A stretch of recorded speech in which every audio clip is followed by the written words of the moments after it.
Et bonjour tout le monde, j'espère que vous allez bien. On se retrouve pour un épisode hors série du podcast Courir Mieux, un épisode qui va être dédié à une course en particulier, une course que moi j'ai réalisée, non pas celle d'un athlète que je reçois d'habitude, mais cette fois ce sera la mienne, l'Endurance Trail des Templiers, donc 100 km et 4500 mètres que j'ai terminé il y a 15 jours environ aujourd'hui, au moment où j'enregistre cet épisode en tout cas, et que j'ai terminé en 13 heures à la 89e place sur 1300 personnes, donc pour moi ça représente comme une performance qui était satisfaisante. Et à la demande générale, après un petit sondage sur Instagram et sur le Patreon, j'ai décidé que j'allais vous parler de cette course. C'était pas prévu à la base, mais je me suis dit que quand même il y avait quand même des choses à raconter, du positif à retirer. Donc on se retrouve pour discuter de cette course-là. Cette course-là qu'on peut appeler la course de la vengeance, parce qu'en fait la raison pour laquelle j'ai pris le départ, c'est pas forcément très entre guillemets malin, mais on voit que ça réussit à plein de gens. Je voudrais prendre l'exemple de Mathieu Delpech, qui était pas très satisfait de ses courses sur les mondiaux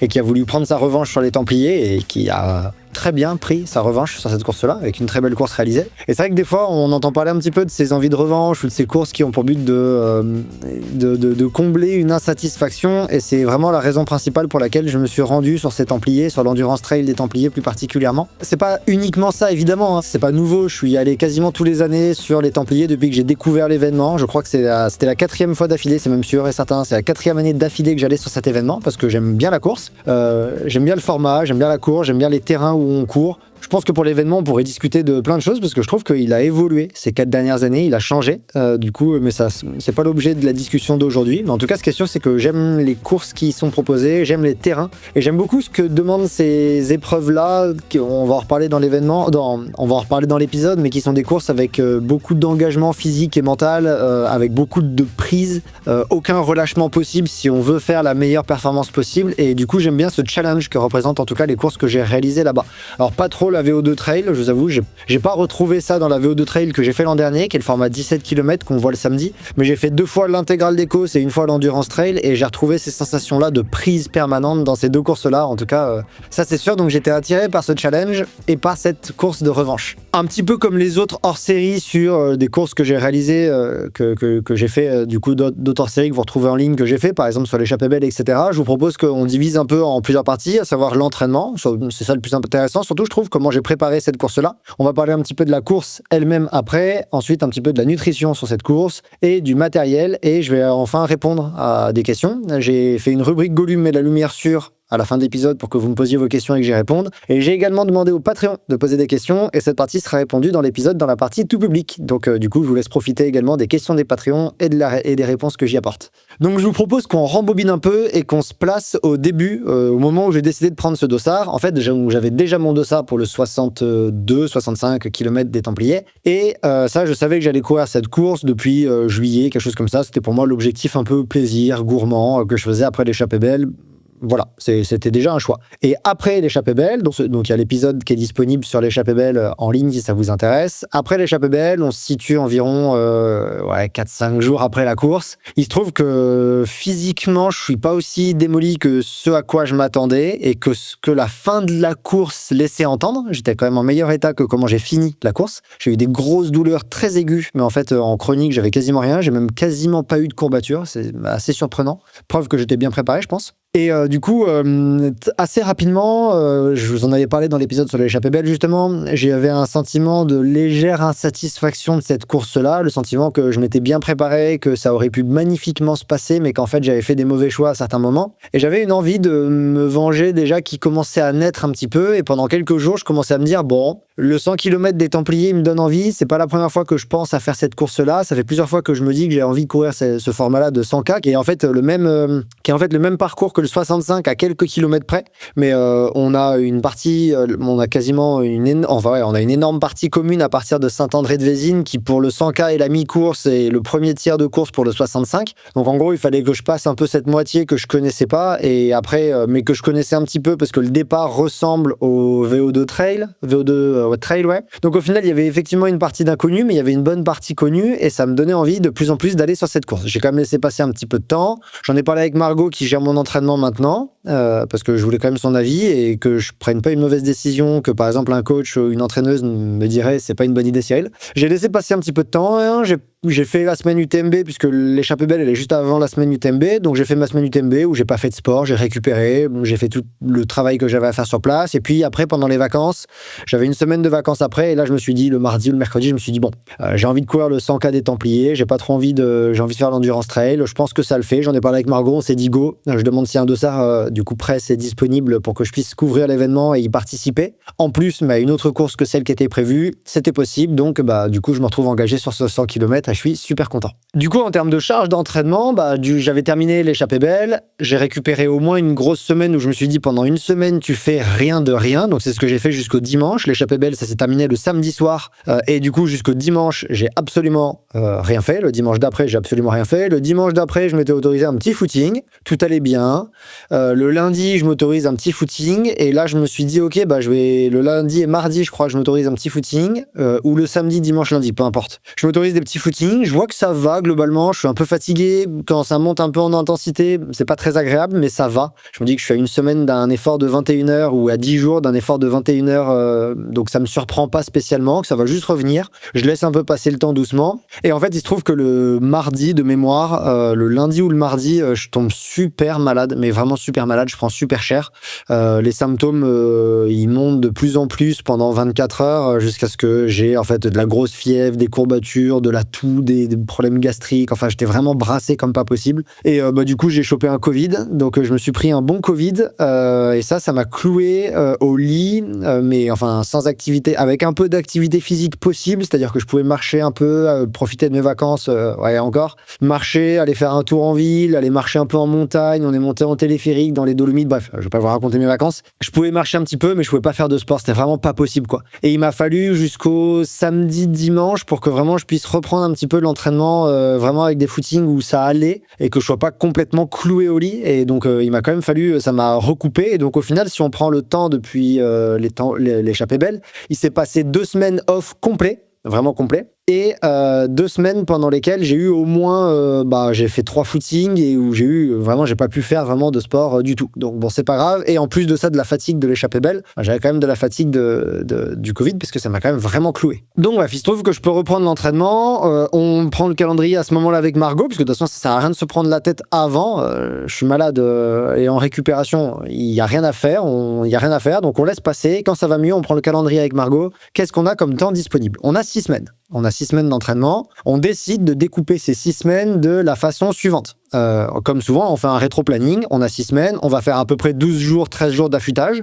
Je trouvais que l'affûtage de l'échappée belle était un peu trop long, donc on va faire un affûtage un peu plus court. On va faire 12 jours d'affûtage, 12-13 jours d'affûtage. On va faire... ensuite, on décide qu'on va faire 2 semaines de charge, 2 grosses semaines de charge, montée progressive et un bloc de 2 semaines bien chargé. Ensuite, on va faire 1 semaine de décharge, légère, mais on va quand même décharger. Ensuite, on va faire 1 semaine de grosse charge et ensuite, on va faire les 12 jours d'affûtage. Donc, en gros, c'était ça le planning des 6 semaines. 2 semaines en gros, si je résume, 2 semaines de charge, 1 semaine de décharge, 1 semaine de charge, 2 semaines d'affûtage. À quelques jours près, c'était l'idée. Parce que c'était pas exactement 2 semaines, c'était 15 jours, 12 jours, je veux dire. Mais voilà, vous avez les grandes lignes de la préparation des Templiers en 6 semaines. J'aurais bien aimé en 7 semaines, mais c'était pas possible, donc c'était en 6 semaines. La particularité, c'est qu'on s'était dit qu'à la fin de la 2e semaine, de la 2e phase de charge, donc après la petite décharge, la petite semaine, les 10 jours de charge que j'avais un petit peu là devant moi, on s'était dit qu'on allait les conclure avec un dossard, sur lequel je reviendrai, qui était un dossard pour un 20 km et de mémoire 1500 mètres. Donc j'ai appris là sur Sunto, c'était bien ça, c'était 23 km, 24 km, 25 km et 1500 mètres, qui était une course qui avait un profil qui était sympa. En Allemagne, parce que j'étais à un événement presse avec Dynafit et la course était là, donc ça tombait bien. Et le format était vraiment rapide, intense, mais au final, ça allait me faire 2h30 d'effort à haute intensité. Je trouvais ça bien pour terminer la prépa.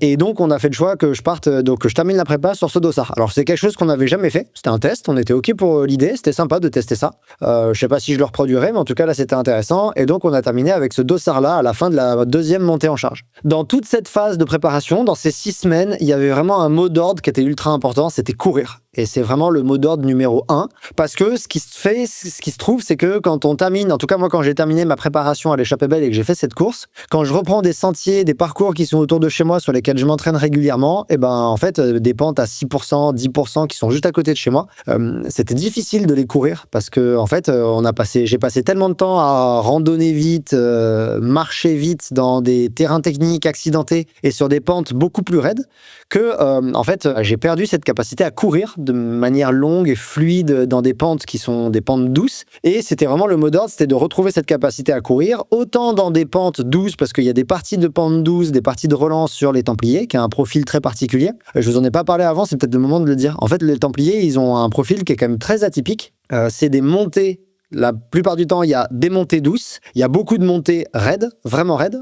J'ai regardé tout à l'heure, on en reparlera, mais c'est entre 15 et 25%, donc des montées qui sont réellement raides. Et des plateaux qui sont en hauteur après les montées et non pas après les descentes. En fait, il y a plein de courses où il y a des plateaux, des plats, des portions plates. Elles sont souvent après des descentes. On descend en bas d'une vallée, on fait une transition et on monte ailleurs. Et en fait, la particularité des Templiers, c'est que c'est l'inverse. Les montées sont au sommet parce qu'on monte sur des causes. On arrive au sommet du cause avec des montées qui sont super raides. Là, on court sur des parties plus ou moins roulantes avec des relances, etc. On redescend avec des pentes qui sont super raides également, entre 15 et 25% également. Et là, en fait, on recommence. Et quand on regarde le profil de l'endurance trail des Templiers, c'est exactement ça. C'est une répétition de course avec montée, plateau, descente, montée, plateau, descente. Les montées sont raides, il y a également des montées plus douces. Les descentes sont raides, il y a également des descentes plus douces. Et les plateaux, il y a des parties relance. Donc le mot d'ordre numéro 1, c'était courir, reprendre cette habitude à courir, à être à l'aise avec la course à pied, autant dans des montées roulantes que dans des descentes, parce que la capacité à monter dans du raid, normalement je l'avais pas perdue entre l'échappée belle et les Templiers, j'allais pas la perdre si je continuais à en faire un petit peu. Donc ça, j'étais à l'aise, je voulais pas développer cette capacité. Par contre, je voulais retrouver ma capacité à courir. Également, ce qu'on a fait, c'est qu'on a réintégré la musculation relativement rapidement, le plus tôt possible. Je crois que même avant de retourner sur des footings un peu réguliers, j'ai remis de la musculation parce que justement, avec le fait que j'étais pas bien, que j'ai eu le Covid sur l'endurance, c'était pas très agréable, mais sur la muscu, ça allait mieux, donc on l'a vite remis. Par contre, on l'a pas remis avec des volumes qui étaient importants, on l'a remis avec une séance par semaine, qui était une bonne grosse séance, en force maximale, sans pliométrie, parce que ça fait longtemps que j'ai pas fait de pliométrie, on n'en a pas remis dans les séances au risque de développer des blessures, en fait, tout simplement. Le réintroduire comme ça, à quelques semaines d'un événement, je trouvais pas ça pertinent. Enfin, avec Margot, on trouvait pas ça pertinent. Donc, on a remis de la force max, une séance par semaine, avec des séances qui étaient basiques, c'est-à-dire du soulevé de terre, du squat, et en gros, c'était la séance basique, 3 séries de 3 répétitions à RM3, et en gros, on a remis ça une fois par semaine, dans le but de juste retrouver mes capacités de force maximale, mais pas spécialement les développer. On a également fait le choix de ne pas mettre une seule sortie en vélo. J'en ai peut-être mis une seule pour reprendre après la course en Allemagne, mais c'est vraiment l'exception qui confirme la règle sur ces 6 semaines. Aucune sortie en vélo, tout simplement parce que le but, c'était de courir. Et donc, on s'est dit, comme il y a vraiment un énorme besoin de course à pied, de reprendre cette biomécanique du mouvement de la course à pied, ces capacités vraiment à courir au niveau musculaire, neuromusculaire, au niveau du schéma moteur à courir, et au niveau de la musculation, etc., qui permet de courir, on s'est dit qu'on n'allait pas mettre de vélo là et qu'on allait prioriser la course à pied, quitte à faire des sorties plus petites. Et du coup, s'il y avait des jours où j'étais en moins bonne forme ou quoi, on s'est plutôt dit qu'on allait faire des sorties, plutôt que faire par exemple 1 heure de vélo typiquement, quand t'es un peu moins en forme mais que t'as une sortie de prévue, souvent on change, par exemple au lieu de faire 1 heure à pied, tu fais 1 heure en vélo, ça fait une sortie qui est quand même plus light. Et là, on a fait le choix, juste de raccourcir. Par exemple, si j'ai 1 heure à pied et que je suis fatigué, je vais faire une demi-heure ou 40 minutes à pied. Mais de garder le focus numéro 1 sur la course à pied et courir le plus possible. En tout cas, en termes de schéma moteur, d'être dans le schéma de course à pied le plus possible. Évidemment, il y avait des montées raides, etc. Mais quand je pouvais, j'allais courir, faire du footing à plat, en terrain vallonné, etc. On a également remis de l'intensité, évidemment, c'était super important. Et là, on a fait un peu tout type d'intensité. Non, en fait, pas tout type d'intensité, c'est pas vrai. On a fait 2 types d'intensité. On a fait le choix de faire des séances qui n'étaient pas très volumineuses. Et ça, je vais en reparler un peu parce que c'était un autre mot d'ordre de la préparation de manière générale. On a fait le choix de faire des séances qui n'étaient pas trop volumineuses avec des intensités, des fractions courtes. Donc, typiquement, j'ai fait des 3 minutes, 3 fois 3 minutes, 4 fois 3 minutes. C'était typiquement des séances que j'ai fait là, à RPE 9 sur 10, en perception d'effort 9 sur 10. Donc ça, c'était un type de séance d'intensité que j'ai réintégré dans les semaines de charge, dans les 2 semaines de charge dont je vous ai parlé et dans la semaine de décharge également. Et j'ai également fait des fractions plus longues à plus basse intensité, typiquement des fractions qui allaient entre 10 et 15 minutes en perception d'effort 6 sur 10. C'est ce que j'appelle moi des allures seuil, sachant que ça veut pas dire grand-chose, je trouve, allure seuil, mais c'est un autre débat, il faudrait faire un scientifique day là-dessus. Donc, allure seuil, disons intensité kilomètre verticale ou montée sèche, un petit peu, c'est ça que j'entends. Donc en gros, ça va être des intensités qu'on peut maintenir 40 minutes, 45 minutes, RPE 6 sur 10, perception d'effort 6 sur 10. Et ça, c'était globalement un peu les intensités que j'ai fait. Et ces intensités un peu longues, là, 6 sur 10, je les ai pas fait en séance individuelle. Si, je l'ai fait une fois, je crois, où j'avais mélangé les intensités. Mais souvent, je les faisais dans les sorties longues. Dans les sorties longues, je faisais des petits blocs. Pendant ma sortie longue, j'intègre par exemple 2 fois 10 minutes à haute intensité. Et je récupère bien entre, plutôt sur la deuxième moitié de la course. Ça, je l'avais déjà fait dans la préparation de l'échappée belle. Et là, on l'a évidemment remis dans la préparation des Templiers, simplement sur des terrains, sur de la typologie de terrain différents. On n'a pas spécialement fait de séance de descente parce qu'en termes de dénivelé négatif, je venais de faire l'échappée belle avec 7500 mètres. J'allais continuer à faire du dénivelé négatif à plus haute vitesse, mais il n'y a pas de raison que mon système musculaire se dégrade si vite qu'en 6 semaines ou 8 semaines, je perde complètement ma capacité musculaire à faire du dénivelé négatif. Donc, j'étais pas du tout inquiet pour ça et ça s'est quand même vérifié. J'ai gardé mes capacités. Le seul moment où j'ai eu des courbatures, c'était avec des descentes, c'était après la course en Allemagne, mais je suis allé tellement à haute intensité dans les descentes que ça m'a pas trop surpris d'en avoir un petit peu, mais donc on n'a pas mis spécialement de travail de descente, d'autant qu'avec la technicité des descentes que j'avais préparées et la variété de descentes que j'avais pas préparées sur l'échappée belle, parce que pour le coup, les montées sont ultra techniques, mais il y a quand même des descentes qui varient beaucoup, je pense que j'étais prêt techniquement également pour les descentes des Templiers. Donc voilà, il y a également une séance que je voudrais mentionner qui a été vraiment super intéressante et c'était l'idée de Margot et je suis vraiment content de l'avoir fait. Elle nous a fait faire, je dis nous parce que j'ai préparé cette course avec un athlète que j'entraîne également et qui a fait le 100 km des Templiers. On a fait une séance montée plat parce qu'en fait la particularité de cette course c'est effectivement qu'on arrive en haut de Kos et que là il y a les plateaux qui commencent et on a cette phase où on change un petit peu de motricité. Par exemple on passe de la course intense mais surtout de la marche intense parce qu'il y a quand même, en tout cas moi à mon niveau, il n'y a pas beaucoup de montées raides qui se courent sur les Templiers. À plus haut niveau, je pense que oui. Et encore, quand je repense à la course de Thomas Cardin l'an dernier, il a quand même beaucoup marché dans les côtes les plus raides. Donc il y a quand même cette transition où on arrive en haut d'une côte avec les bâtons à haute intensité en marchant. Et là, il faut déjà faire les manips de ranger les bâtons, etc. et partir en courant à haute intensité. Et donc on a fait une séance comme ça qui avait vraiment pour but de travailler cette espèce de transition où on a fait 3 fois une montée d'environ 7-8 minutes à haute intensité, pareil, à 6-7 sur 10. On était peut-être un petit peu au-dessus de l'intensité cible, 6-7 sur 10. Et après un plateau en aller-retour, de à peu près le même temps, 6-7 minutes. Au total, ça faisait environ 20 minutes de temps de travail. Et on redescendait tout en bas. On avait une phase de montée douce, puis montée intense, aller-retour à plat intense, descente tranquille. Et on a fait ça 3 fois. Et ça, c'était une séance que j'ai trouvée vraiment super intéressante et qui a beaucoup reproduit l'effort des Templiers. Je pense qu'elle a permis à la fois de travailler des intensités spécifiques, mais également de travailler un espèce de moment spécifique de course qui est assez intéressant et qu'on retrouve beaucoup sur les Templiers, ce moment où on arrive en haut d'un endroit avec une biomécanique de marche et on repart en courant à haute intensité. Dans la préparation, il y a également autre chose au niveau qualitatif, c'est les montées sèches du Grésivaudan Express. Je vous en ai déjà parlé, c'est des courses auto-chronométrées autour de Grenoble. C'est des montées qui font environ, pour moi, ça fait un peu moins, ça fait entre 35 et 40 minutes pour moi. À mon niveau, plus haut, ça va plus vite. Et du coup, c'est des montées d'environ 700 mètres avec pas beaucoup de distance. Souvent, c'est du 2,5 km, 3 km. Des montées sèches. Donc moi, ça me prend 35 minutes à la louche. Et du coup, je suis retourné sur 2 Grésivaudan Express dans les 2 semaines de charge les plus importantes. Parce que, en fait, ce type de montée, c'est ultra spécifique par rapport aux Templiers. C'est exactement ça. C'est des montées qui sont raides, comme je vous l'ai dit, 15 à 25%. C'est ce qu'on retrouve sur les Grésivaudan Express, à très haute intensité. Et donc, ça me faisait une séance qualitative vraiment super intéressante. Et c'est pour ça que du coup j'ai pas fait les intensités dont je vous parlais là, les 10-12 minutes, je les ai fait dans les sorties longues et pas la semaine avec une séance spécifique de fractionné parce qu'en fait cette séance là me faisait déjà office de travail spécifique de haute intensité, donc j'allais pas à une intensité type seuil, donc j'allais pas en plus rajouter un fractionné au seuil, ça commençait à faire beaucoup. Et une dernière chose que je trouve importante à mentionner dans cette partie d'entraînement sur ces 6 semaines, mais c'est sur les 2 semaines de charge. Au final, elles ont été bien chargées, ces 2 semaines de charge, il n'y a pas à dire.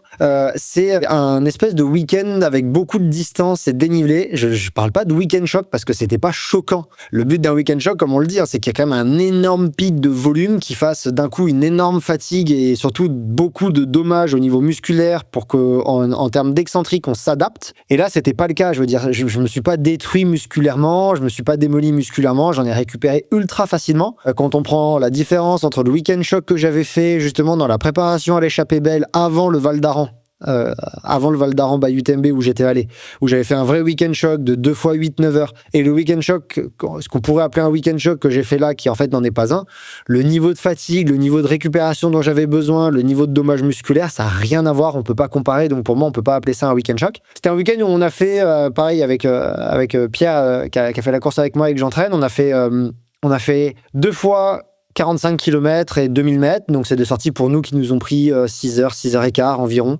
Le deuxième jour, je crois, un poil plus, mais on s'est arrêté plusieurs fois sans forcément éteindre les montres parce qu'il pleuvait, on a retracé la trace, c'était glissant à par endroits, on a rechargé nos trot et on n'a pas arrêté, donc on termine peut-être à 7 heures, mais en fait, je pense qu'on a fait 6 heures et quart, quelque chose comme ça. À chaque fois, on avait 45 km et 2000 mètres pour une sortie de 6 heures, donc 2 fois 6 heures d'affilée. Le but sur ces sorties-là, sur du terrain très roulant, on est allé dans le Vercors, on a choisi, là on a de la chance quand même autour de Grenoble d'avoir les 4 massifs, voire 5. Enfin, on a Loisan, le Taillefer, Beldon, Chartreuse et le Vercors. On a même les Bauges qui sont pas loin. Donc, je veux dire, en termes de pluralité d'endroits pour s'entraîner, de terrain pour s'entraîner, on est extrêmement bien servi à Grenoble. Et donc, on a fait le choix d'aller plutôt vers le Vercors, là où il est un peu plus facile qu'en Chartreuse, qu'en Beldon, que dans le Taillefer ou en Oisan. C'est un peu plus facile de trouver des portions où on a des terrains roulants, des montées raides avec après des parties roulantes, etc.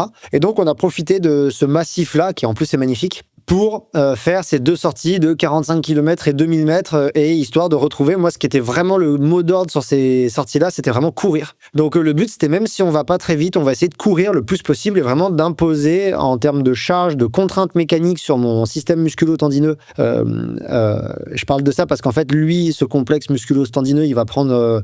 Quand on passe de la marche à la course à pied, on passe d'un moment où on l'étire un peu et on le contracte doucement à un moment de pliométrie pure où on l'étire vite et on lui demande de rebondir. Donc en termes de contraintes mécaniques, c'est très différent. Et ce que je voulais, c'était pendant un week-end imposer beaucoup à répétition cette contrainte mécanique sur ses muscles et ses tendons pour qu'ils reprennent un petit peu en choc, entre guillemets, l'habitude de courir beaucoup, longtemps, plein de fois. Et du coup, ça s'est bien passé. Du coup, je mets toujours pas le nom de week-end choc là-dessus, mais c'était un beau week-end avec pas mal de volume, qui était vraiment très orienté course à pied sur des terrains roulants pour vraiment préparer les Templiers avec quelque chose qui ressemble à l'endurance trail en termes de terrain, de typologie de terrain, de volume, etc. La seule particularité qu'on avait et qu'on n'a pas trop réussi à faire autour de Grenoble, c'est super compliqué, mais je pense que c'est parce que le terrain d'écho, c'est si typique, si atypique, j'ai envie de dire, que c'est difficile de le retrouver ailleurs en France. C'est qu'en fait, souvent, on court quand on est en bas de vallée, et ça, on l'a eu, on montait, on avait un peu de plateau, on redescendait, on courait souvent en bas, et on a eu du mal quand même à trouver ce parcours, cette typologie où on monte et on court en haut d'une montée. On l'a quand même un peu trouvé, mais c'est vrai que pas autant que sur les Templiers. Mais on a quand même réussi à le faire dans le Vercors. Et sur cette prépa, il y avait un autre mot d'ordre sur les phases de charge, c'était réduire le volume. Et ça peut paraître surprenant parce que je préparais quand même un 100 km, mais en fait c'était intelligent parce que c'est le constat qu'on a fait avec Margot. La préparation pour l'échappée belle, elle a été volumineuse, elle a été gourmande, on a bien chargé. La course elle-même, c'était 21h30 d'effort, c'était gourmand. L'endurance trail, ça a beau être un 100 km, ça a beau être un ultra trail sur le papier. En fait, pour moi, c'était un 12-13 heures de course, ce sur quoi je partais. Et du coup, c'est pas 21h, c'est pas 22h, c'est pas 24 heures. C'est quand même un volume qui est quand même à la frontière entre le trail long et l'ultra, je trouve. Et en termes de volume d'entraînement, je pense que tout ce que j'ai fait dans la préparation à l'échappée belle était largement suffisant en termes de volume pour que je sois prêt pour le volume des Templiers, même si on réduisait le volume à l'approche des Templiers et qu'on s'accordait une préparation un peu moins volumineuse, un peu moins quantitative et un petit peu plus qualitative. Et ça a été ça le mot d'ordre,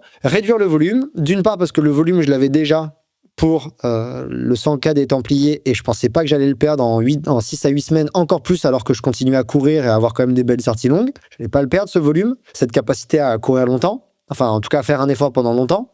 Parce qu'en termes de qualité, j'avais quand même des besoins de travailler des choses très spécifiques qui sont très spécifiques aux Templiers pendant pas très longtemps. Donc, il fallait vraiment qu'on fasse des choix dans la prépa. Et on peut pas tout préparer. Pour moi, l'art de la préparation physique, c'est de faire des choix et de faire les bons choix et de bien les organiser dans le calendrier. Globalement, c'est ça. Donc ça, il fallait qu'on le fasse. Et troisièmement, parce qu'il y avait un risque de surfatigue. Je savais que c'était déjà un challenge et que c'était un peu gourmand d'enchaîner Échappée Belle et Templiers en 8 semaines entre les deux et 6 semaines d'entraînement. C'est quand même quelque chose qui est gourmand. Il y a un petit risque de surfatigue, il y a un petit risque de blessure, c'est une réalité. On a tout mis en place pour que ces blessures et cette surfatigue n'arrivent pas. Et donc, la première chose qu'on a fait comme choix, c'est de réduire le volume d'entraînement un petit peu de manière générale au profit d'un petit peu plus de qualité. Et au final, ça a été largement suffisant parce que j'ai pas du tout manqué de volume sur la course. J'ai pas du tout eu l'impression que la course était longue. Au contraire, je trouve que quand on manque un peu de volume d'entraînement, on manque un peu d'endurance. Typiquement, ce qui se passe chez moi en tout cas en course à pied, quand je sors de l'hiver et que je reprends un peu les gros volumes, les grosses sorties longues, etc. Des fois, j'ai le sentiment que la sortie, elle est super longue. Je me dis, ouais, mais ça finit jamais, alors qu'en fait, je fais 5-6 heures. Je me dis, ce qui est déjà une très belle sortie, hein, mais je me dis, elle finit jamais cette sortie. Et du coup, là, j'ai pas du tout eu ça pendant la course ou quoi. Je me suis jamais dit, ouais, mais c'est super long, je manque de volume. Donc, je pense que c'était largement le bon choix. Et j'ai eu aucun pic de surfatigue. Au contraire, j'aurais même pu être un peu plus fatigué. On va en reparler dans 2 secondes.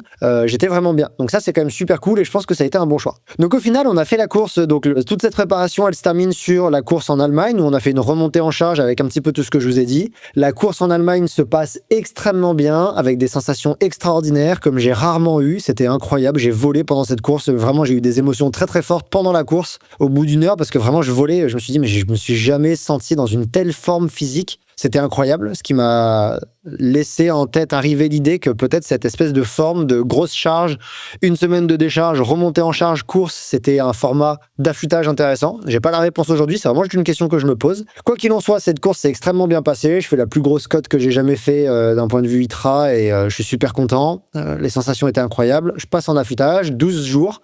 Et là, il se passe que donc l'affûtage se passe très bien. Malheureusement, l'affûtage doit un petit peu diminuer son volume d'entraînement dedans et je dois en faire moins que prévu, surtout sur la sortie longue, la dernière sortie longue à 1 semaine de la course que je faisais, parce que je me fais une petite inflammation de l'hypothèse qu'on a. Hein. J'ai pas de diagnostic médical, donc c'est vraiment une hypothèse qu'on a en discutant avec des potes kinés et des potes podo. C'est une inflammation neurale, nerveuse au niveau du calca, là, avec en fait juste pas de bol, une chaussure dont j'ai fait le test pour le boulot. Non pas que je voulais l'utiliser pour la course, mais pour le boulot, je fais du test matos régulièrement, donc j'ai fait le test matos de la chaussure. Et c'est pas un problème de la chaussure, hein. C'est vraiment juste une interaction entre mon talon, mon pied et la chaussure. Je sais pas exactement laquelle, puisque j'en avais 2 à ce moment-là, mais il y en a une qui m'a déclenché une irritation, une espèce de brûlure dans le tendon d'Achille, là. Fonctionnellement, pieds nus, j'avais aucun souci, je pouvais faire de la plio, du concentrique, de l'excentrique, pas de problème. Quand une chaussure me touchait, le contrefort me touchait le talon, ça me brûlait, ça me faisait super mal, donc ça c'était compliqué. Du coup, le problème de ça, c'est que j'ai dû réduire le volume sur la fin de l'affûtage. J'ai réduit la dernière sortie longue à 1h15, alors qu'on était parti pour 2h30, peut-être 3h.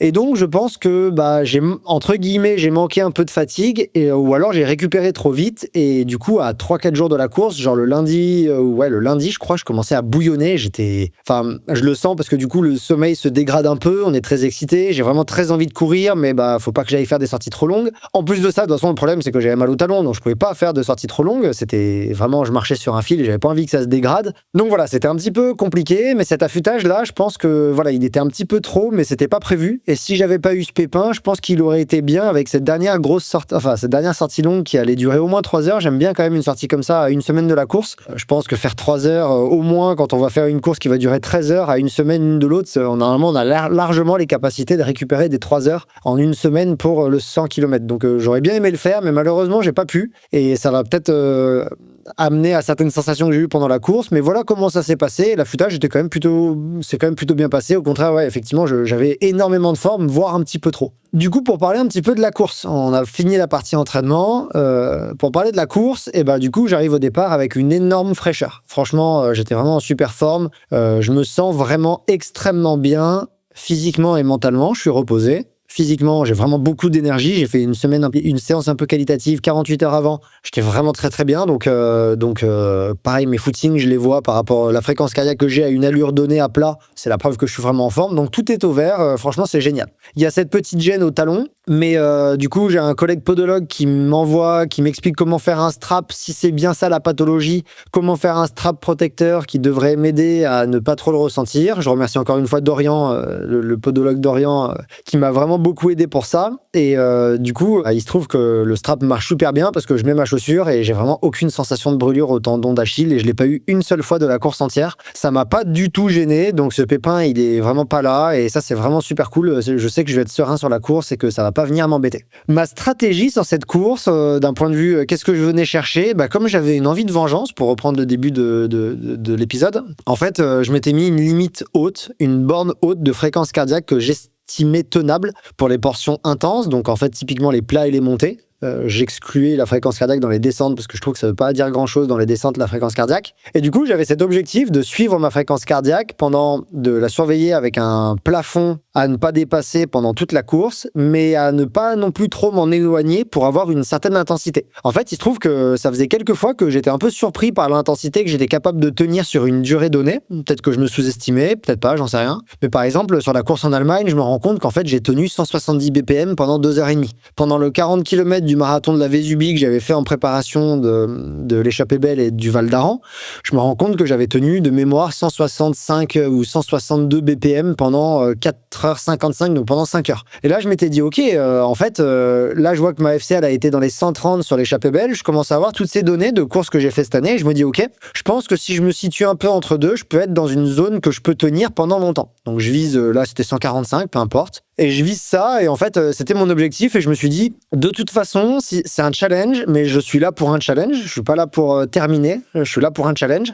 Si vraiment c'est too much, je devrais le voir venir. Si vraiment c'est too much et que j'explose et que j'abandonne sur la course, je serais à l'aise avec l'idée parce que je viens pour chercher mes limites et je viens pour un challenge que j'ai pas réussi à vraiment vivre sur l'échappée belle. J'ai eu l'impression, donc là, je le veux, ce challenge. Donc si j'explose et que je pète, c'est pas très grave, j'aurais appris plein de choses sur moi, je serais content. Et de toute façon, même si j'explose, je connais quand même bien la course et je pense que je suis capable de rallier l'arrivée, même dans un mauvais état, en ralentissant considérablement, loin de mon objectif de performance, mais de quand même terminer. Donc au final, tout était aligné pour que je me lance un défi à moi-même et que je me dise, allez, on va tenter de faire une course vraiment intense. De toute façon, t'es là pour ça, c'est ce que tu veux, et ben let's go, on fait ça. Du coup, je me place cette fréquence cardiaque maximale, je la surveille juste pendant la course, mais ça rejoint un petit peu ce que je vous avais dit sur l'échappée belle, où je me disais, est-ce que t'es un mytho ou pas, redescends un peu, ou au contraire, maintiens ton intensité. Et ben là, du coup, j'ai un peu fait ça avec une fréquence cardiaque un peu plus élevée parce que je partais sur 12-13 heures de course. C'était mon objectif, d'être entre 12 et 13h20 précisément de course. Je me lance sur cette course-là et de là, tout se passe bien.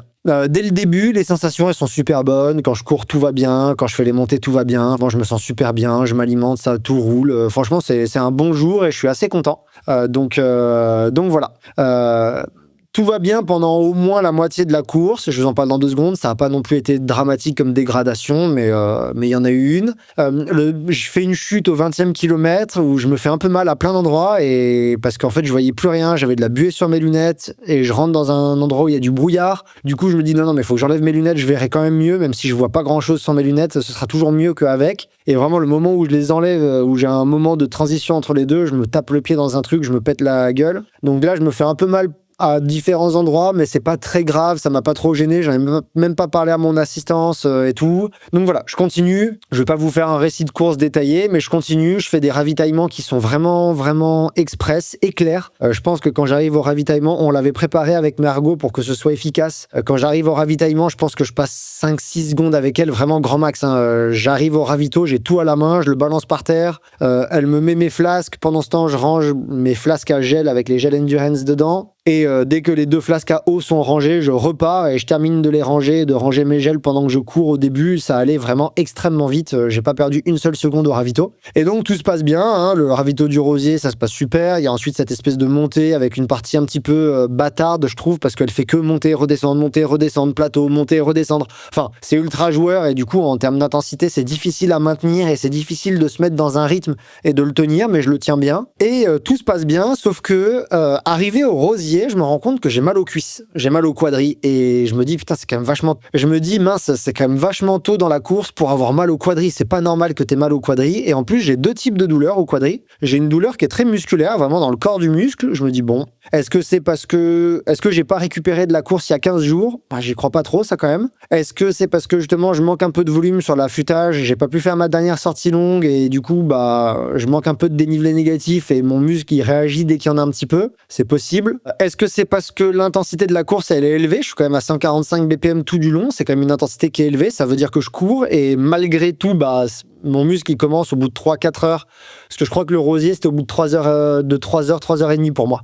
Premier ravito, c'est là où je me suis dit j'ai mal aux jambes. Et je l'ai dit à Margot, est-ce que c'est parce qu'il faisait froid? Pourtant, je me suis échauffé. Bref, je sais pas. En tout cas, j'ai mal aux cuisses. J'ai mal très très haut sur les cuisses. Au niveau des psoas, ça me fait vraiment mal au niveau du bassin psoas et j'ai mal dans le corps des quadris. Mais je me dis, je suis là pour le challenge. Je m'en moque d'avoir mal. On continue comme ça. Donc je continue, je fais ma course. Arrivé à la mi-course, il se passe 2 choses. D'une part, je me dis, donc on est vers 6h, 6h30 d'effort. D'une part, je me dis, ok, l'intensité cible que tu t'es mise dans les 145 BPM maximum, mais pas trop loin non plus, c'est un peu trop intense. Et je pense qu'il faut que tu lèves le pied. Si tu lèves le pied, peut-être que t'exploses pas. Et si je lève le pied, peut-être que j'exploserai quand même. Donc de toute façon, il faut que je lève un petit peu le pied. Pas forcément beaucoup, quitte à réduire je me suis dit environ 5 BPM pour le plafond que je m'étais fixé, la cible que je m'étais fixée. Mais en tout cas, il faut que je réduise un petit peu parce que je sais que je pourrais pas tenir ça jusqu'à la fin de la course. Je sais ce qui reste à partir du moment où je suis à 6h30 course. Je sais ce qui reste puisqu'on revient sur le parcours de l'intégrale des causes que j'ai fait 2 fois, donc que je connais.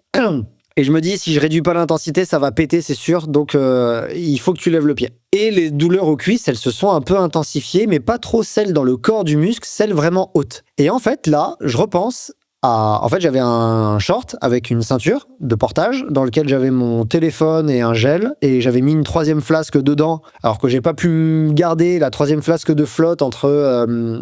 le ravitaillement, le point d'eau de Truelle et de Saint-André-de-Vésine parce que la portion est longue et je me suis dit là il me faudra une 3e flasque sinon j'en avais que 2. Je l'ai mis dedans mais en fait elle faisait que sauter dans le short avec portage, là ça bougeait beaucoup trop à l'avant, il n'y a pas assez de maintien et donc du coup je l'ai prise à la main et au final ça m'a saoulé donc je l'ai vidé. Mais du coup j'avais quand même cette sensation que ça me serrait bien à cette zone là et en fait j'ai fait un truc vraiment tout bête. J'ai remonté mon short de 4-5 cm parce que j'avais l'impression que ça me comprimait vraiment cette sensation au niveau du psoas. J'avais l'impression que c'était vraiment de la compression douloureuse, ça me serrait trop fort, la bande de portage du short que j'ai utilisé me serrait trop et me faisait mal. Je remonte mon short de 5 cm et franchement là en 2-3 minutes, les douleurs dans la cuisse elles commencent à disparaître, j'ai des fourmillements dans les jambes et je me dis mais en fait je me suis fait un espèce de garrot quoi. Je pense que toute cette 6 heures de course là je l'ai fait avec la bande du short, le portage, la partie portage du short que je portais qui est trop serré, mais pas assez pour maintenir une flasque correctement, mais qui est quand même super serré. Je pense que cette partie-là, je l'ai mis un peu trop bas sur le haut de mes cuisses et mes hanches, et du coup, ça m'a trop serré, ça m'a fait un espèce de garrot où ça a un peu limité le débit de sang qui pouvait passer, et donc ça m'a généré une part des douleurs que j'avais. Je remonte le short pour que ce soit un peu plus au niveau du ventre, la partie portage, et là, en fait, ouais, j'ai vraiment le sang qui revient, et ces douleurs vraiment très hautes dans les cuisses, elles disparaissent en 10 minutes grand maximum. Donc c'est super rassurant,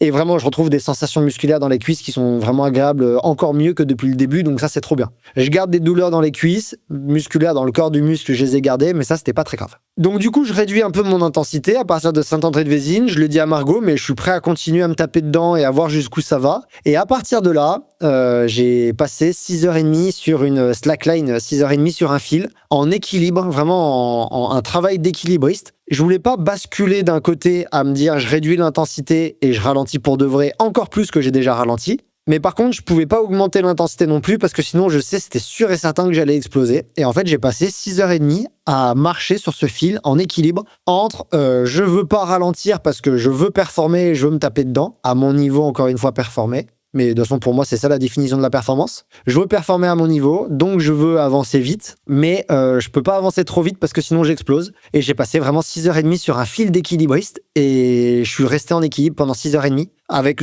j'avais l'impression, une épée de Damoclès au-dessus de moi en me disant à la moindre erreur, tu pètes, mais par contre, j'ai pas fait d'erreur. Et donc, du coup, j'ai pas pété. Et j'ai quand même vraiment bien avancé. Donc ça, c'était quand même une course très particulière. Ça rejoint bien ce que j'avais dit au début, cette sensation de emprise tout du long sur une course des Templiers. Et ça, je l'ai vraiment vécu.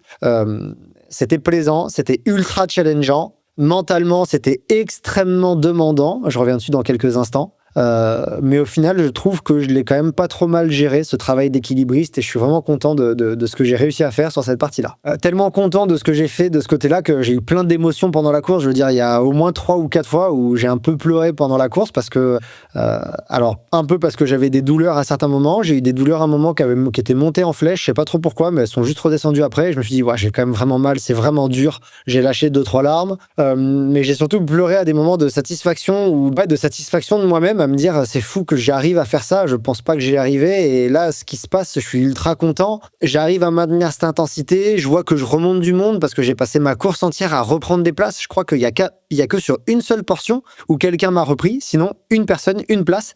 Sinon, j'ai passé mon temps de portion en portion à reprendre du monde et à remonter de je sais plus combien à 89e à l'arrivée. Donc c'est ultra satisfaisant de voir que tout au long de la course, je fais que rattraper du monde et reprendre des gens. Donc ça, c'était quand même vraiment plaisant et il y a eu énormément d'émotions pendant. Et du coup, ce qui fait que quand je suis arrivé, j'en avais plus trop d'émotions. J'étais vidé, mais je pense que c'est parce que j'avais déjà déchargé plein de charges émotionnelles pendant la course elle-même. Au final, je me suis rendu compte que j'étais très à l'aise à plat, mais sans plus, à savoir que c'est pas une énorme qualité que j'ai de courir à plat, mais je pense que j'étais à l'aise et dans la zone de à l'aise qui me convient et qui me correspond, donc j'étais très content de ce que je faisais à plat. Je me sentais extrêmement fort dans les montées, vraiment, je voyais une énorme différence entre moi et d'autres personnes, là où j'arrivais à peu près tenir des gens sur des portions plates, là où je les distançais, où je les voyais plus, c'était ok dans les descentes, mais j'ai toujours été plutôt à l'aise en descente, donc ça c'était pas spécifique à cette course-là. Par contre, en montée, je me suis rendu compte que je déposais vraiment pas mal de coureurs et que je les reprenais dans les montées et que personne ne me reprenait.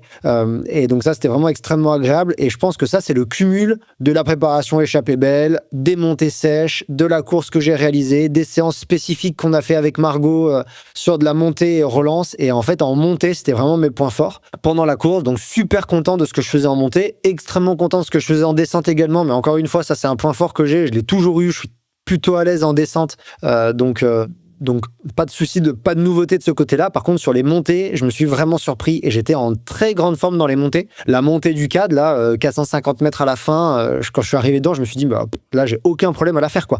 Et pourtant, je suis arrivé dedans, j'étais cramé. Je veux dire, dans la montée du CAD, je vois Margot en bas, qui a fait 2-3 photos que j'adore, et je lui dis, et là, je suis rôti, quoi. Là, vraiment, là, je suis dans le dur, ça fait mal, tout est difficile, j'attaque la montée. Et en fait, il se passe quelques secondes avant qu'en fait je me rende compte que tout va bien se passer dans cette montée et que les portions plates et descendantes deviennent difficiles, mais les montées me font absolument pas peur. Et en plus de ça, il y a eu énormément de mise en confiance pendant en fait cette préparation avec toutes ces séances qualitatives que j'ai passées et qui se sont bien passées. La course en Allemagne, ça m'a donné énormément de confiance pour cette course-là. Les montées sèches, ça m'a donné énormément de confiance. Les sensations que j'avais et les stats que j'avais sur des montées, des séances de montée, ça m'a mis énormément en confiance. Et donc, si on a bossé beaucoup de qualité pendant cette prépa-là, ça m'a également permis d'avoir beaucoup de confiance en moi pendant la course. Et quand j'avais sur la montre, j'utilisais du coup la Suunto Race, évidemment, avec le Climb Guidance activé. Donc, ça vous annonce la montée et la descente, le plat, la portion dans laquelle vous êtes. Donc, par exemple, j'arrivais dans une montée, ça me disait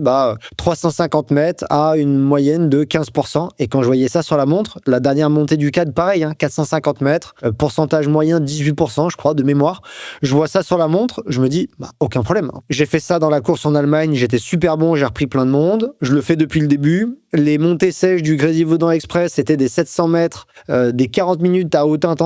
Quand j'arrivais dedans, j'ai réussi à les faire. Quand j'arrive dans cette côte-là, je me dis, c'est quoi? C'est un peu plus que la moitié du Grésivaudan Express? Mais aucun problème. En fait, je sais que je sais le faire. Du coup, il y a eu énormément de mise en confiance qui ont fait que je me suis senti extrêmement bien dans ces montées-là. Et en plus de ça, en plus de me sentir bien mentalement, la performance, elle était là puisque je reprenais du monde et je voyais bien qu'en vitesse ascensionnelle, j'étais bon pour mon niveau par rapport à ce que je sais faire. Et donc, j'étais super content. Pour moi, il y a une seule zone d'ombre à cette course. J'en ai une seule à mentionner et c'est la conséquence, je pense, du cumul avec ce que je viens de vous raconter. Au final, sur 6 semaines, 8 semaines avec l'échappée belle, c'est la conséquence du cumul de l'échappée belle, les Grésivaudan Express, la course en Allemagne, les séances qualitatives, le week-end de 2 fois 45 bornes que j'ai fait. Au final, ça fait une prépa qui était quand même dense. Et en fait, il me manquait un peu je me sentais un peu mentalement émoussé. C'est le terme que j'ai le plus utilisé. Si physiquement, je me sentais vraiment bien à quelques défauts près, quelques particularités près, comme par exemple mes douleurs dans les jambes, mais rien de dramatique. Je veux dire, c'est normal d'avoir mal aux jambes quand on court 100 km. mètres et au final j'ai eu mal aux jambes, ok, mais je pense que tout le monde a mal aux jambes quand on fait un trail comme ça, c'est pas anormal. J'aurais peut-être eu mal un peu plus tard si j'avais pu faire mon affûtage comme je voulais, mais globalement je suis pas choqué d'avoir mal aux cuisses quand on court 100 bornes et 4500 mètres, c'est normal à cette intensité-là. Il y a rien d'anormal que les muscles y répondent, d'autant que c'était pas une douleur handicapante. Non, ce qui m'a manqué, je trouve vraiment, et qui m'aurait peut-être permis d'aller chercher, je pense au total sur la course, une demi-heure. Alors je m'étais dit que le meilleur que je pouvais donner c'était 12 heures de course, et en fait je pense pas. Je pense pas que je sois capable encore de faire 12 heures sur un format comme l'Endurance Trail des Templiers. 12h30, je pense que c'était atteignable pour moi. Et il me manquait 4-5% au niveau mental pour être capable de passer un cap et d'être capable d'aller encore plus me taper fort dedans. Et j'aurais bien aimé les avoir, ces pourcentages-là. Il y a un écrivain que j'aime énormément, qui est Alain Damasio, et qui a dit dans une interview de lui, du podcast Bookmakers, qui est un podcast que j'écoute souvent et que j'adore, il a dit « Mon livre Les Furtifs, il est incroyable, mais c'est 95-96%. » Il dit alors que La Horde du Contrevent, qui est mon livre préféré, La Horde du Contrevent, c'est 100%. Et il dit ça, c'est difficile à atteindre 100%. Et j'ai un peu vécu ça sur cette course-là. J'aime bien cette métaphore. Elle m'a touché, enfin, elle m'est revenue à l'esprit quand je pensais à ma course. Je me suis dit, ouais, les Templiers, là, c'était un 95-96%. Et il me manquait ces 4-5% pour aller faire quelque chose d'encore plus fort. Et en fait, c'est rigolo parce que c'est des 4-5%, peut-être pas exactement cette valeur-là, mais on est d'accord qu'on parle de manière schématique. C'est 4-5% que j'ai pu avoir sur le marathon de la Vésubie, qui était une petite course. Et au final, ce jour-là, je me suis transcendé, je me suis senti vraiment extrêmement fort. C'est 4-5% que j'ai eu sur le trail en Allemagne, là, le 25 km et 1500 mètres, où je me suis transcendé et je me suis senti extrêmement fort. Et là, sur les Templiers, je les avais pas. Peut-être justement parce que toute cette prépa, elle m'a un peu émoussé et que mentalement, il me manquait quelque chose pour passer un cap, avoir un déclic et être capable d'aller un peu plus loin que là où je suis allé, que le loin où je suis allé pendant ces Templiers. Et j'aurais bien aimé les avoir. Et je pense que si je les avais eus, j'aurais pas fait 13 heures, mais j'aurais peut-être fait 2h30 ou quelque chose comme ça. Et j'aurais été content, mais là, c'était vraiment pas possible ce jour-là parce que je suis sûr et certain que j'ai fait... que c'était quasiment parfait ce que j'ai fait ce jour-là. On aurait pu affiner 2-3 choses avec Margot, par exemple l'affûtage, mais le problème c'est que je me suis fait une blessure, donc ça on le contrôle pas, une petite blessure on le contrôle pas, elle et moi, avant la course, donc je pense qu'avec les armes que j'avais ce jour-là, ça aurait été difficile de faire mieux. Et je suis extrêmement satisfait de la course que j'ai réalisée. Au final, je sors très content de cet objectif, très content de ce dernier dossard de 2025. Je compte pas en remettre avant un moment, et je suis vraiment aucune frustration. Je pense déjà à 2026. Je sais vers où je me dirige, je pense, mais j'ai pas de frustration, j'ai pas d'envie de. Donc voilà, vraiment super content de ça. Là où ça me fait dire que je suis allé chercher ce que je voulais et ce qui me manquait et que j'ai atteint l'objectif, c'est que j'avais envie d'un dossard après l'échappée belle. J'avais vraiment envie de partir sur cette endurance trail des Templiers. Après l'endurance trail des Templiers, j'ai pas envie de dossard. J'ai envie de rouler, j'ai envie que la neige elle tombe et d'aller faire du ski. J'ai envie de faire du vélo parce que c'est une période de l'année où j'adore faire du vélo l'hiver. J'ai envie de travailler des qualités, par exemple de la vitesse avec des séances un peu plus petites, etc. J'ai envie de m'entraîner, mais j'ai pas envie de dossard de suite. Et du coup, je pense que je suis allé trouver ce pourquoi j'étais là sur la course. Donc on va faire un petit tour maintenant par la partie nutrition. En fait, ça va être super simple. La nutrition était extrêmement simple parce que d'une part, elle est facilitée par l'intensité. Il y a moins de variations d'intensité sur une course comme les Templiers, comme le 100 km des Templiers, je trouve, comparativement à une échappée belle. En tout cas, moi, j'en ai moins vécu, j'en ai moins prévu. Donc, du coup, la nutrition est un peu plus simple, un peu plus linéaire. Et également, il y a moins de chaleur. Et du coup, quand il fait moins chaud, c'est quand même plus facile de s'alimenter. En tout cas, pour moi, comme je vous l'avais dit dans les épisodes précédents, je trouvais que j'avais des problèmes gastriques quand il faisait chaud, quand je transpirais beaucoup. C'est pour ça que je suis arrivé à l'hypothèse du sodium. Et du coup, quand, par exemple, des 90 grammes par heure, j'arrivais à les tenir pendant des 12 heures sans aucun problème sur des efforts qui duraient, sur des 12 heures d'effort, par exemple, quand il faisait pas chaud, genre à la sortie de l'hiver, quand je faisais des gros week-end chocs ou quoi, j'avais aucun souci. Et par contre, c'était vraiment quand il y avait de la chaleur et pendant l'été que les problèmes se manifestaient. Donc là, tout ça s'est enlevé pendant les Templiers. Il fait quand même bien moins chaud, donc la nutrition s'annonçait beaucoup plus facile. En termes de glucides, alors c'est assez simple. Je reprenais mes notes, je suis reparti sur du 45 grammes donc j'ai fait que des gels. Franchement, j'ai mangé que les gels Endurance, les Energy Gel 45. J'ai mangé que ça. Je crois que j'ai mangé juste une gomme à la fin, une gomme de la marque Précision à la fin, parce que je les aime bien les gommes Précision. En fait, elles sont mentholées citron, là, elles sont super fraîches en bouche, elles apportent 60 grammes d'un coup, et je crois que c'est le seul aliment qui est pas endurance, que j'ai mangé à la fin de ma course dans la montée du CAD, parce qu'à ce moment-là, j'étais quand même vraiment en vrac quand je suis arrivé en bas de la montée du CAD. Et sinon, tout le reste, j'ai fait que du gel pendant du coup 11h30, 12 heures de course. Ouais, c'est à peu près ça. Donc voilà, j'étais parti sur une base de 90 grammes par heure, sans surprise. Et la seule chose que j'ai fait, c'est que j'ai fait les deux. Je m'attendais à ce que les 2 premières heures de course soient un petit peu différentes, un peu moins intenses, peut-être, le temps de se mettre dans le rythme. En fait, c'était pas le cas. Et je me suis dit que j'avais quand même bien mangé, que c'était la nuit. J'avais peur que ça me brasse au niveau gastrique. Donc, dans le doute, je me suis dit que je perdais pas grand-chose à faire 2 heures un peu plus bas. Donc, j'ai fait les 2 premières heures à 45 grammes de glucides par heure. Donc, au lieu de prendre 2 gels par heure, j'en ai pris un seul. Et à partir de 2 heures de course, et là, je prenais 2 gels par heure, donc 90 grammes de glucides par heure. Et la seule particularité qui fait qu'au final, j'étais pas à 90 grammes de glucides par heure, mais plutôt à 80. La seule particularité, c'est que de temps en temps sur la course, ça a dû m'arriver 3 fois, je sautais un gel juste pour alléger un petit peu le système gastrique à des moments où je trouvais que l'intensité, elle avait un peu diminué. Par exemple, typiquement, je sais que ma montre, elle a sonné pour que je prenne un gel au début d'une descente qui allait jusqu'au point d'eau de Sainte-Marguerite. Ouais, je crois que c'est Sainte-Marguerite, le nom. Et je sais que du coup, cette descente, elle est un poil technique, elle est un peu longue, elle va durer quoi, 20 minutes, une demi-heure. Je sais qu'après, il y a un plat et que ça remonte. Du coup, je pourrais très bien consommer mon gel, comme ça sonne toutes les 30 minutes sur ma montre, pour que je mange un gel. Je sais que ça allait sonner juste après Sainte-Marguerite. Je me suis dit, bah celui-là, je le prends pas pour ma descente. C'est juste un moment où du coup, j'allège un petit peu le système gastrique et je repars après. Et du coup, j'ai fait ça 2 ou 3 fois sur la course. Quand on compte avec Margot ce que j'ai mangé à peu près à la fin, je crois que je suis à peu près, c'est dur d'estimer, hein, parce que comme je les mets dans des flasques à gel, j'ai pas les emballages. Je mets tous mes gels dans des flasques à gel. Je trouve ça beaucoup plus pratique. Mais du coup, on pense que je suis à 80 grammes par heure sur la course entière. Donc en termes de glucides, super facile. Concernant le sodium, j'en ai toujours rajouté. Par contre, j'en ai rajouté moins que ce que j'ai fait sur l'échappée belle. J'en ai rajouté en petit dosage la nuit. Donc j'avais 2 flasques d'eau et non pas 3 cette fois, parce que pareil, les températures, je pense, et le passage à des points d'eau un peu plus réguliers que sur l'échappée belle. L'échappée belle, j'avais une portion où j'avais quasiment 6 heures tout seul sans point d'eau. Donc forcément, on gère pas l'eau de la même façon. Et il faisait plus chaud. Là, du coup, j'ai ajouté des pastilles d'électrolytes, typiquement des For Energy. J'en ai ajouté la nuit parce qu'elles sont peu dosées. De mémoire, c'est 200 mg de sodium. Je buvais ça sur 2 heures, donc ça veut dire que je rajoutais 100 mg de sodium à peu près. Et après, dans la journée, j'ai ajouté petit à petit, je suis passé sur les pastilles de sodium d'électrolytes Endurance qui sont plus dosées. De mémoire, c'est 350 mg de sodium par pastille. Et après, vraiment à une phase de la course, au milieu de la course, je suis passé sur des pastilles, des électrolytes Précision.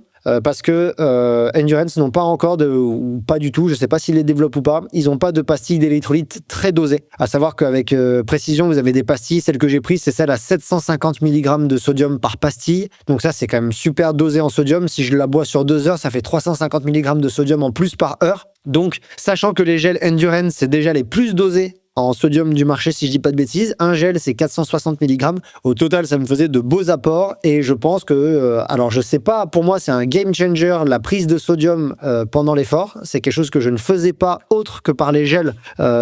Et j'avais les problèmes gastriques autour des 7-8 heures quand il faisait chaud et je comprenais pas d'où ça venait. Et depuis que j'ai ajouté le sodium à mes efforts, pour l'instant, ça fait pas très longtemps, hein, c'est depuis l'échappée belle, depuis juste avant l'échappée belle, donc ça fait pas très longtemps, j'ai besoin d'un peu plus de recul. Pour l'instant, pour moi, c'est un game changer et ça a drastiquement changé mes problèmes gastriques à l'effort. J'ai plus du tout ce blocage au bout de 7-8 heures quand il fait chaud, 8-9 heures quand il fait moins chaud, à savoir que d'un coup, plus rien ne passe, mais c'est pas qu'un problème d'alimentation, c'est l'eau ne passe plus, les glucides ne passent plus, le solide ne passe plus, il y a plus rien qui passe et je rêve d'eau gazeuse. Et bah tout ça, je l'ai plus du tout depuis que j'ai ajouté du sodium et là je l'ai fait sur les Templiers. C'est juste que du coup les ajouts sont moins élevés que ce que j'ai fait sur l'échappée belle parce que il faisait moins chaud et qu'il y avait des portions de nuit, etc. Et en fait, du coup, aucune défaillance gastrique. Vraiment, le seul moment où je me suis senti un peu brassé, c'était à la fin, quand je suis arrivé au CAD, mais à ce moment-là, j'étais pas bien de manière générale. Je veux dire, j'avais mal aux jambes. C'est la fin de course, hein, je me suis vraiment donné.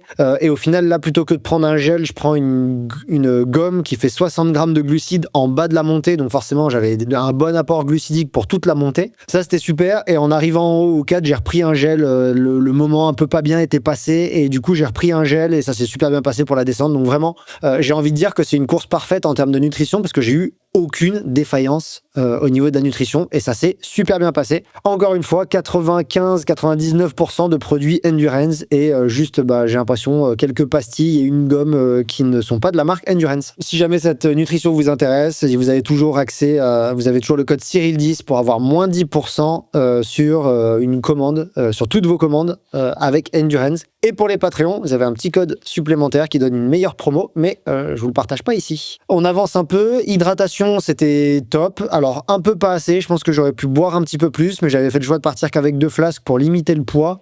Je m'envoyais une grande flasque à chaque point d'eau et ravito. Je pense que j'aurais pu boire un peu plus et peut-être que ça expliquait pourquoi j'étais un peu brassé à la fin. Parce que je manquais un petit peu d'hydratation quand je suis arrivé au CAD, avant le CAD. Donc, le dernier montée, c'est Massa Bio, si je dis pas de bêtises. Le dernier point d'eau. Mais voilà, globalement, c'était un bon choix. Donc ça, c'est pour la nutrition. Un petit point sur le matériel. Première chose intéressante, la frontale. Je suis parti avec la Gollum Pium Plus 3, évidemment. Et du coup, pareil, parfaite. J'adore cette frontale. Vraiment pleine de puissance. Je suis parti du coup en mode puissance intelligent. Et ça, c'était vraiment génial. Donc on me voit sur les photos avec cette frontale. Quand je vois le champ qu'elle a et à quel point est-ce qu'elle s'adapte bien aux intensités par rapport à d'autres frontales qu'on voit sur la course, je trouve qu'il y a vraiment un gap entre celle-ci et d'autres frontales. Donc moi, je l'aime beaucoup, je suis super content de l'avoir utilisé. C'est pas pour rien que c'est le partenaire de la saison 2 du podcast Courir Mieux, parce que de toute façon, je suis un utilisateur depuis des années, pas que depuis cette année, et de toute façon, j'adore ces frontales, donc vraiment content d'avoir utilisé. En termes de chaussures, je suis parti avec les North Face Vective Pro 3 dont j'ai réalisé le test il n'y a pas longtemps. C'était un très bon choix. Je pense que j'aurais dû changer juste de chaussures à la mi-course parce que comme c'est de la mousse nouvelle génération, ça se tasse un peu vite et on peut le sentir sur la fin de la course. Mais j'étais super content. Je suis pas parti parce qu'elles ont une plaque carbone ou quoi, etc. Je suis parti juste parce que j'adore cette chaussure. Je suis trop bien dedans. J'adore courir avec. Elle déroule beaucoup. Elle a un rocker dingo. Donc pour la fin de course où il y a besoin de dérouler quand on est fatigué, c'était top. Je pense juste que j'aurais pu changer à la mi-course. En chaussettes, j'avais les Compressport, les Trail Socks, je crois que c'est les V2. J'adore cette chaussette, pour moi c'est également une des meilleures du marché, pour pas dire la meilleure du marché, donc très content de ce choix. Je suis parti également avec des manchons de compression pour le test, qui est également disponible sur la chaîne Courir Mieux, mais j'avais envie de faire le test, voir ce que ça donnait, et du coup très content d'être parti avec ça. En termes de shorts et de vêtements en haut, je suis parti avec le Sherpa Race de Wise, donc qui est un short avec portage. Et je suis également parti avec le t-shirt Ultra Shirt de Wise, qui est vraiment trop bien. Ce t-shirt, je l'adore. C'est vraiment un de mes t-shirts préférés. Il est ultra respirant, ultra bien. Franchement, j'aime vraiment énormément ce t-shirt. En sac, j'étais parti avec le Hoka, le nouveau Hoka d'Elite. Donc, je vous ai également réalisé le test sur la chaîne parce que justement, j'étais en train de terminer le test et je trouvais qu'il était intéressant avec son carquois. Son carquois, il est bien stable et ça me permettait de partir. Je trouve qu'il est bien aussi à vide et ça me permettait de terminer le test, d'avoir un sac qui est bien quand il est peu chargé. Je le trouve vraiment confortable et vraiment stable. Et ça me permettait de partir sans une ceinture, à savoir que moi, mon portage préféré numéro 2, c'est dans la ceinture. Numéro 1, pardon, c'est dans la ceinture. Mais du coup, là, je voulais pas partir avec une ceinture parce que j'en ai pas besoin. Du coup, je suis parti avec plutôt avec un carquois. Et du coup, je suis parti avec le sac Hoka. En autre matériel que j'ai utilisé, comme je vous ai dit, la Suunto Race, la Race 2. Précisément, qui est certainement ma montre préférée aujourd'hui. Alors, il faut que je fasse le test de la verticale, je vais bientôt le commencer, mais du coup, là, je suis parti avec la Race 2 et génial cette montre, je l'aime vraiment énormément. Je crois que j'ai perdu, de mémoire, j'ai perdu même pas 30% de batterie sur la course entière, je crois, donc vraiment super. Et je suis parti avec le casque Sonic de Suunto, que j'ai utilisé quasiment toute la course. Je pense que j'ai eu de la musique sur 2/3 de la course et j'avais prévu un autre casque au cas où je manque de batterie, j'ai oublié de changer, et au final, j'ai eu de la musique jusqu'au bout, donc sur 13 heures d'effort, j'ai dû écouter de la musique pendant 8 ou 9 heures, et j'ai eu de la musique pendant 8 ou 9 heures. Donc ça, c'était trop bien. J'étais vraiment content de ce casque-là et la musique m'a bien fait du bien dans les moments les plus difficiles. Je vous rappelle que vous avez également un code promo en description de l'épisode si vous voulez acheter du matériel Suunto et si vous utilisez le lien et le code promo, vous avez moins 10% sur votre matos Suunto. Donc ça vaut peut-être le coup si vous décidez de passer sur les meilleures montres du marché, à mes yeux. Je vous propose qu'on passe à la rubrique Gollum met la lumière sur, avec les questions des auditeurs et après les questions Patreon. Alors la première question, c'était les bâtons, utiles ou non. Alors pour moi, donc sur les Templiers, pour moi, il n'y a pas de débat. Évidemment qu'ils sont utiles les bâtons sur cette course. Et je parle pas pour les élites qui peut-être ont des choix différents et qui se jouent à 10 grammes près, etc. Mais pour nous qui sommes derrière les élites, dans le peloton, devant le peloton, au milieu du peloton, etc., une paire de bâtons, c'est 130 grammes. Et j'ai pas les plus légers du marché. Bon, on s'en moque de ceux que j'ai. J'ai pas les plus légers du marché. Ils pèsent 130 grammes. Sur le corps, c'est rien du tout en termes de chargement. Et il faut pas oublier que les Templiers, c'est pas la Saint-Élion. J'ai repris toutes les pentes ce matin, les pentes raides, mais il y en a quand même au moins une dizaine de pentes raides sur la course. C'est des radars qui vont faire dans les 350 mètres.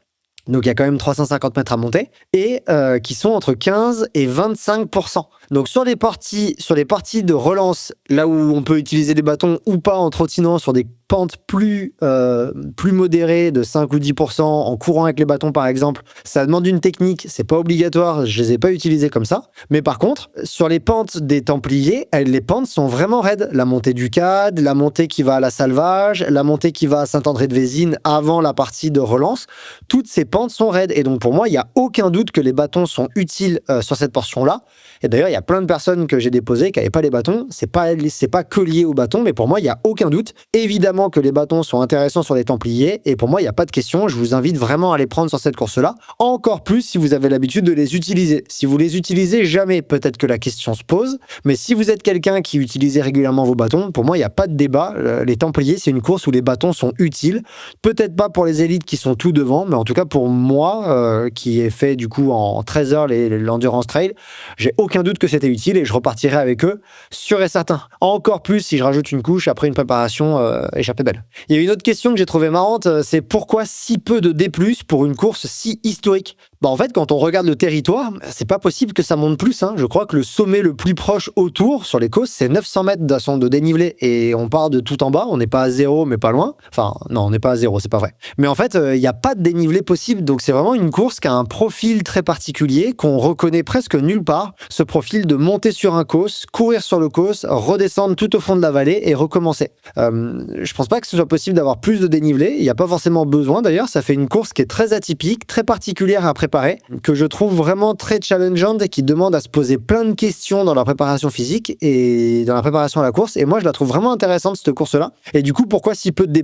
Parce qu'en fait, c'est pas une course qui permet d'avoir beaucoup plus de dénivelé, je pense, à cause de la topographie du territoire qui est très atypique, mais également très intéressante. C'est assez rare de trouver ça ailleurs. Une autre question, c'était comment est-ce que j'ai géré la variation de typologie du terrain? Et ben en fait, c'est ce que je vous ai dit dans l'épisode. J'ai dit au revoir à Beldon et à la Chartreuse et je suis allé courir en Vercors ou autour de chez moi qui sont sur les balcons. Les balcons, c'est pas le bon terme. Sur les coteaux, les balcons, ouais, on va dire les balcons, les coteaux de Chartreuse.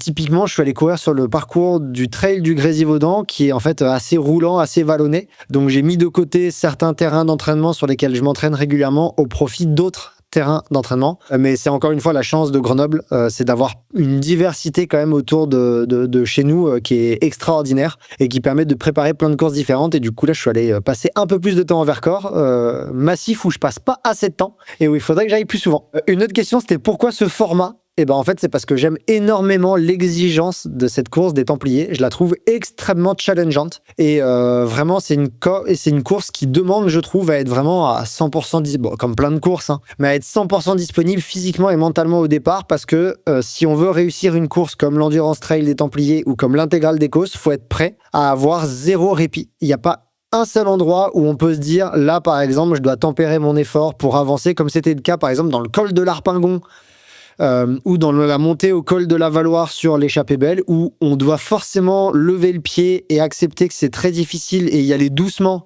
parce que sinon on va exploser. Sur les Templiers, on peut pas faire ça si on veut faire une jolie performance. Il faut vraiment être au rupteur tout le long. Et du coup, c'est pour ça que j'aime bien ce format. Et juste la raison pour laquelle, comme j'ai dit, je suis passé du 65 au 100, c'est parce que je me suis dit, les qualités que demande le 100 sont plus proches de là où j'en suis physiquement avec une prépa échappée belle que comparativement au 65 des Templiers, qui lui demande encore plus de vitesse, etc. Et je me suis dit, attends, j'ai un gros volume d'entraînement, je pars sur une course qui demande vraiment beaucoup d'intensité. Est-ce que je partirais pas sur une course qui demande un peu plus de volume, par exemple, pour être plus endurant? Et si je suis pas ultra rapide sur le début, en fait, ma capacité d'endurance que j'ai développée vraiment avec l'échappée belle, elle va me permettre de maintenir le rythme sur la fin de la course, et je trouve que c'est ce que j'ai vécu. Et la dernière question de Gollum, de la rubrique Gollum, c'était comment est-ce que j'ai géré un second pic de forme dans la saison après l'échappée belle? J'ai trouvé cette question intéressante parce qu'en fait, je trouve qu'il est arrivé trop tôt, mon pic de forme, par rapport à l'échappée belle. En fait, j'ai l'impression que j'ai eu un pic de forme énorme à la course en Allemagne, que j'étais vraiment en extrême forme. Je me suis jamais senti aussi fort sur une course que cette course en Allemagne. Et du coup, ça me fait rire parce que j'ai mal géré ce pic de forme. Est-ce que j'aurais dû charger 3 semaines? Est-ce que j'aurais dû charger 4 semaines? Mais c'est beaucoup 4 semaines de charge. Je sais pas comment j'aurais pu faire autrement, mais au final, ça a été un peu dur à gérer. Alors, je l'ai géré en réduisant le volume. Pour moi, c'est ça qui a fait que j'ai eu un très bon pic de forme. Réduire le volume, augmenter les travails qualitatifs et l'intensité, mais ça dans un volume qui était restreint et essayer de pas surfatiguer parce que la course a été sur un fil d'équilibriste et ça a été la même chose pour la prépa. Et du coup, c'est un peu comme ça que j'ai géré ce deuxième pic de forme en réduisant le volume et en me disant je m'entraîne, mais je mets pas trop cher à mon corps et à mon métabolisme pour que la récupération se passe bien. Et du coup, c'est comme ça que j'ai géré les choses. Juste, je trouve que ce deuxième pic de forme que j'ai eu, il est arrivé trop tôt.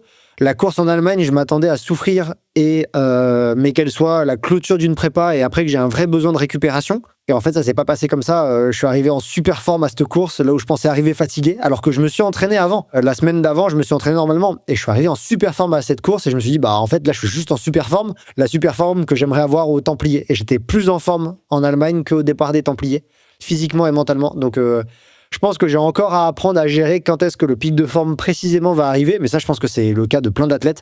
C'est difficile, c'est une fenêtre de tir qui est difficile des fois à choper précisément le pic de forme. Et voilà. Et je vous propose qu'on passe aux questions des abonnés Patreon, qui exceptionnellement sont dans la partie pour tout le monde. Alors la première, c'était la question de Laurent. Qu'est-ce que tu as réalisé comme préparation entre Échappée Belle et Templiers pour te réadapter à un parcours plus roulant avec plus de courses à pied? Est-ce que tu avais anticipé ça avant pour garder une bonne faculté à courir? Je vais répondre à la deuxième question en premier. Pas du tout. Je sais que je savais que j'avais mon dossard pour les Templiers, mais comme l'Échappée Belle, c'était mon objectif principal, j'ai absolument rien mis de côté pour être prêt pour l'Échappée Belle. C'était l'objectif numéro 1.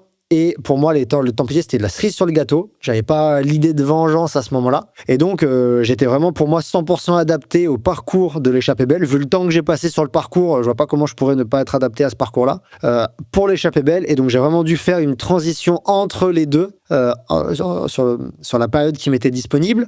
C'était une transition qui était courte. J'ai vraiment, pour moi, le point fort, comment est-ce que j'ai réalisé cette transition, c'est en m'imposant de la course le plus souvent possible. Vraiment en allant courir, faire des footings sur des terrains vallonnés, sur des terrains même plus vallonnés que ce que j'allais rencontrer sur l'Échappée Belle, sur les Templiers, en me disant, je suis adapté à un extrême de pente raide, je vais faire quelque chose qui est un peu entre deux, je vais m'entraîner sur de l'extrême de l'autre côté pour que petit à petit, quand j'arrive le jour J, ce soit moyenné et que je sois prêt pour les Templiers.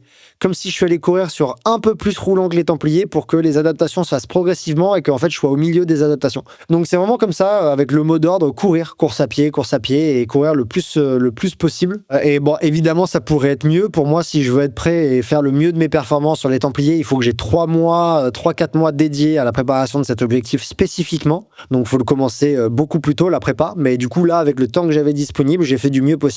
Et c'est perfectible. Je peux faire mieux pour cette prépa-là, mais là, dans le temps que j'avais imparti, c'était déjà pas mal. Il y a Hugo qui demande, est-ce que j'ai changé de terrain d'entraînement? Oui. Ou est-ce que j'ai misé sur les acquis que j'avais développés pour l'Échappée Belle? Bon, du coup, ça, j'ai un petit peu répondu. Oui, j'ai changé de terrain. Je suis allé plus en Vercors et il faut que j'y retourne plus souvent parce que ce terrain est magnifique. Je me dis que Sabine Erstrom, elle a quand même vraiment de la chance de vivre là-bas. Il faudrait que j'aille un peu plus jouer dans son jardin. Par contre, Hugo demandait également, est-ce que j'ai continué la muscu entre les deux courses? Et si oui, est-ce que j'ai changé le type de séance? En fait, comme j'ai dit un peu avant, j'ai pas changé le type de séance parce que pour moi, c'était risqué. J'avais travaillé la force max jusqu'à l'Échappée Belle. J'en ai pas fait pendant 2 semaines, mais pour moi, du coup, j'avais 6 semaines devant moi avec des périodes de décharge et de recharge. Pour moi, c'était pas le bon moment d'inclure là-dedans un nouveau type de stimulus musculaire, à savoir de la pliométrie, que je vais inclure maintenant en période off, comme ça je pourrais l'entretenir par la suite. Mais du coup, il y avait trop de risques, je trouve, dans la balance bénéfice-risque, et j'avais trop de risques à inclure de la pliométrie pour au final pas beaucoup de bénéfices, parce qu'au final ça veut dire quoi? Je vais faire peut-être 4 séances avec de la plio. C'est pas en 4 séances que je vais développer mes capacités de pliométrie. Il faudrait que j'ai un vrai cycle orienté là-dessus. Donc du coup non, j'ai pas changé ma muscu. Par contre, j'ai remis ma muscu d'habitude pour réveiller, entre guillemets, entretenir. J'essaie de vraiment toujours faire la différence quand j'entraîne des gens et quand je m'entraîne moi, et avec Margot on fait cette différence, développer ou entretenir. On voulait développer mes capacités à courir, donc beaucoup de courses à pied. Par contre, on voulait entretenir mes capacités de vitesse et de vitesse à différentes zones, de vitesse à haute intensité, de vitesse à intensité intermédiaire, et entretenir mes capacités musculaires de muscu. Donc on a fait de la muscu et on est resté apprécié sur les séances que je faisais avant et j'ai repris la muscu le plus tôt possible parce que pour moi, sur 100 bornes également, c'était ultra important d'avoir des capacités musculaires importantes. Et la dernière question, c'est celle de Ségolène. Comment est-ce que tu regagnes en vitesse sur une si courte période ? Tu regagnes pas. Franchement, pour moi, c'est beaucoup trop court. En fait, pour moi, la seule chose que j'ai pu faire, c'est peut-être retrouver un petit peu un maximum à un moment donné, retrouver mes qualités de vitesse normales. Mais par contre, j'ai pas gagné en vitesse. Pour moi, si on veut vraiment gagner en capacité, il faut dédier du temps de l'entraînement au développement d'une capacité en la travaillant beaucoup. Et là, moi, je me suis dit, je veux juste que je sois capable je veux juste que mes capacités de vitesse soient pas trop endormies et mes capacités à courir ne soient pas trop endormies. Donc, je voudrais les réveiller après l'échappée belle où j'ai fait un peu moins de vitesse, mais j'en ai quand même fait. Je voudrais les réveiller, ces capacités. Et du coup, voilà, c'est juste ça. C'est en faisant, du coup, 3 fois par semaine. Enfin, qualitativement, c'était chargé, parce que j'avais une séance d'intensité plutôt courte, les montées sèches et de l'intensité dans les sorties longues. Donc, ça fait 2 fois et demi, on va dire, où on travaillait de l'intensité. En fait, c'est en faisant beaucoup et en réduisant le volume pour que qualitativement ce soit chargé, ce qui va induire de la fatigue, mais que le volume soit plus bas et que du coup, tu retrouves un petit peu tes capacités de vitesse. Mais je pense que j'en manquais clairement des capacités de vitesse.